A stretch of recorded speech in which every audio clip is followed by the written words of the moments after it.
واو زبر وا، حمزہ زبر نون ان، وان. پھر آگے دیکھیں گے حروف حلقی اگر نہیں ہے تو اخفا ہوگا. اخفا مطلب آواز کو ناک میں چھپانا، اور انگلش میں اگر کہا جائے تو ہائڈ کرنا. جب ہم آواز کو، نون کی آواز کو یا تنوین کی آواز کو ہائڈ کرتے ہیں تو وہاں پر اخفا ہوتا ہے. زا زبر زا، زا لام زبر لا، زلا. میم زیر می، نون زبر سین، سین زبر سا، مینس. میم زبر الف مد ما، حمزہ زیر ای، وانزل من السماء.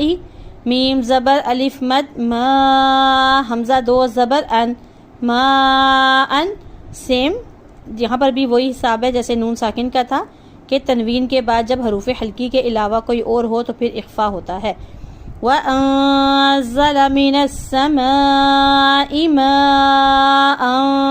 فا زبر فا، حمزہ زبر خا، اخ، فاخ. را زبر را، فاخرا. جیم زبر جا، فاخرج. با زیر بی، ہا کھڑی زیر ہی، بھی ہی. ایک الف کے برابر کھڑی زیر کو لمبا کرنا ہے. وَأَنزَلَ مِنَ السَّمَاءِ مَاءً فَأَخْرَجَ بِهِ. میم زیر می، نون زبر ثانث، ثا زبر ثا، مینث.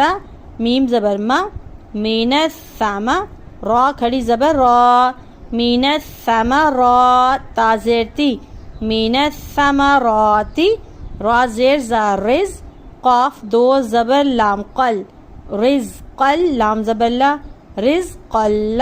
کاف پیش میم کم، رزقلکم.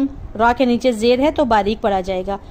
وَأَنزَلَ مِنَ السَّمَاءِ مَاءً فَأَخْرَجَ بِهِ مِنَ الثَّمَرَاتِ رِزْقًا لَكُمْ.